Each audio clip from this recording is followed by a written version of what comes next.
10-Minute Jazz Lesson Podcast, episode 217.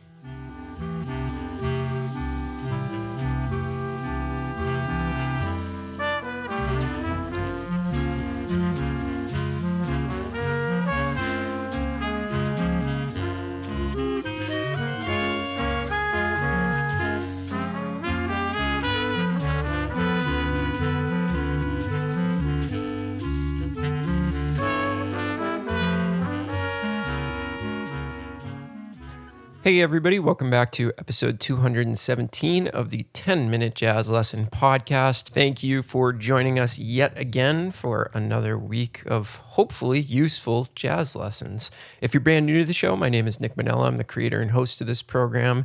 If you are a returning listener, welcome back in.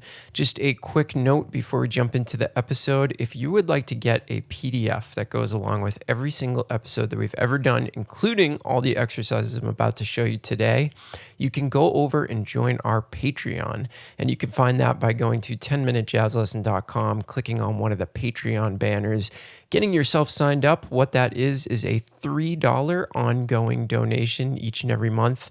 And for that, you get all the materials that we put out, including all of the back episodes, and you get instant access as soon as you sign up.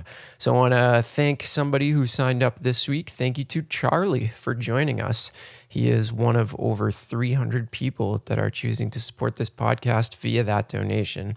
So 10minutejazzlesson.com, click on one of the Patreon banners, get yourself signed up today. All right, let's jump into today's episode. So we're going to do another series this month. Last month, we did a bunch of one-off episodes. We're going to go back to a little bit more of that vibe where we're building something throughout the month. We're kind of building our skills on a particular topic. And this is a topic that, looking back through the old episodes, I can't believe that we've never done anything on.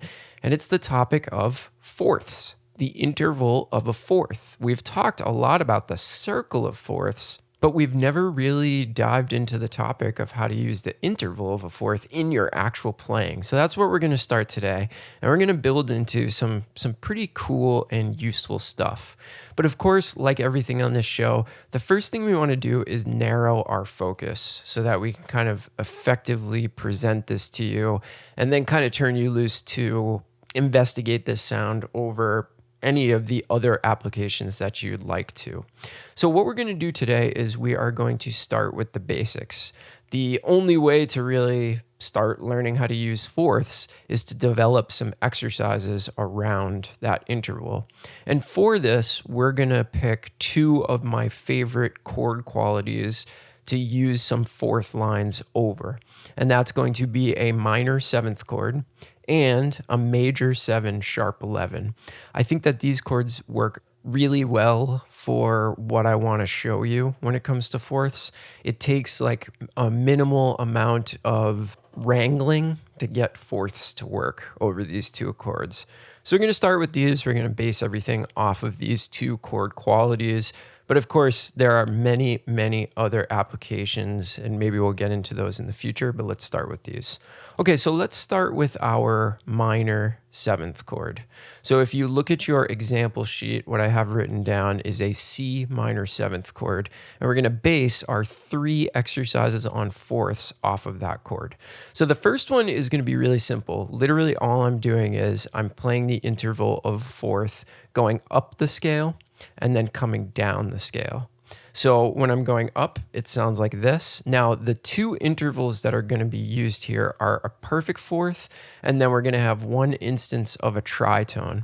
And the reason for that tritone being in there is that if we want to keep everything diatonic, meaning if we want to keep all of our notes inside of that Dorian mode, we do end up with one tritone. So you're going to notice that from E flat to A, we have that tritone in there. I just didn't want you scratching your head going, okay, everything else was a perfect fourth, but this one was a tritone. Why is that there? It's just because we're trying to stay inside the scale. So here's the ascending version of the first exercise.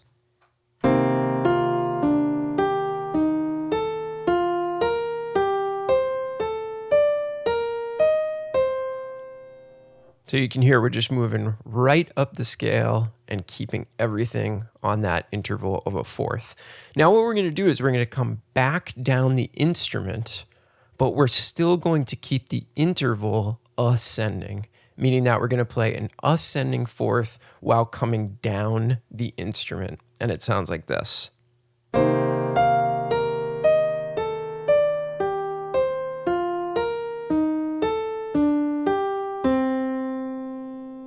So we're keeping the direction of the interval constant, even though we're changing the direction that we're moving on the instrument. And there's a good reason for that, because that allows us to focus on an ascending fourth and really learn how that interval feels, how it sounds, and get used to that on our particular instrument, whatever instrument we play. So now if you look at exercise number 2, it's the exact opposite. Now we're dealing with a descending fourth as we move up the instrument. So exercise number 2, moving up, sounds like this.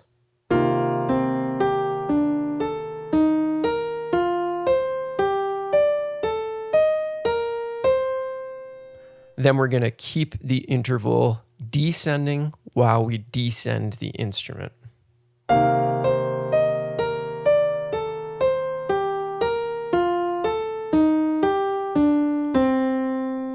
So there's your second exercise. Hopefully you're following along and you're understanding why we're doing this. Now, the third exercise is the hardest one, but I kind of think it's also the most fun when you get to this one. Make sure you can complete the first 2 exercises before you attempt this third one. So now what we're doing is we're still moving up and down the instrument, but we're switching off the direction of the interval. So we're starting with a fourth going from C to F. Then instead of coming down to a D and playing another ascending fourth, what we're doing instead is we're jumping up to G and coming down to D. So we're doing a descending fourth. And we're going to work our way up the scale by using ascending, then descending, then ascending, then descending. And I really, really like the sound of this one. This is what it sounds like going up the instrument.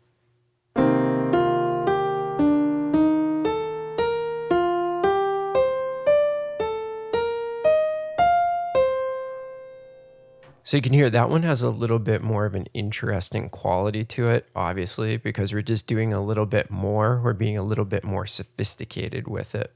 Now, what we do when we come down the instrument is everything gets flipped on its head, except for the first interval. We still start with C to F, but now we come down in order to get ourselves down the instrument. So we play C to F, perfect fourth going up.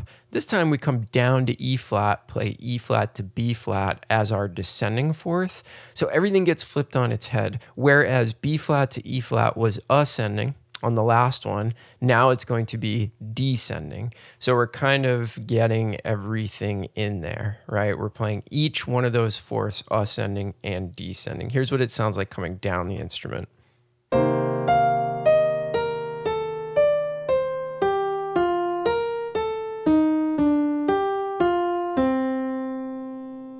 So I love the sound of that third one, but it took me a while to be able to do it. I had to really practice those first 2 exercises first. Now we move to a C major 7 sharp 11 chord, and we do all of the same exercises. So we're literally just going to repeat the steps that we did last time, but it's going to sound completely different because now we have a major 7th chord as opposed to a minor 7th chord. So here's the first one. This is ascending fourths going up and down the instrument.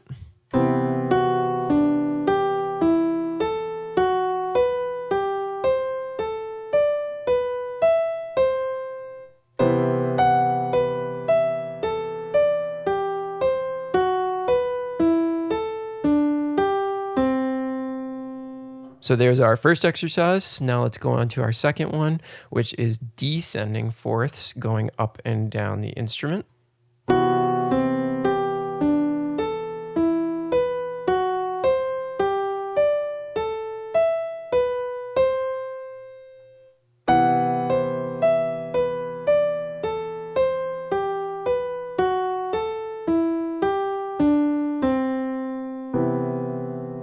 So you can just hear how much that changes the sound just because we're playing major. And with that sharp 11 in there, it's kind of cool, right? Because we also have that interval of a tritone worked in, which is one of my favorite things. All right, now let's move on to the alternating ascending and descending.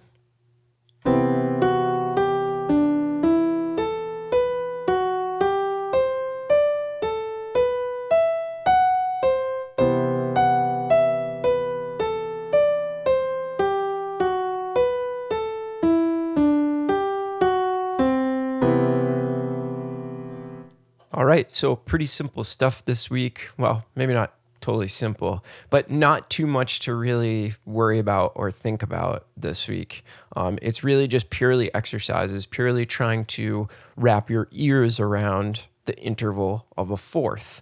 And of course, as you know, we're going to move into more and more complicated things as the month goes on.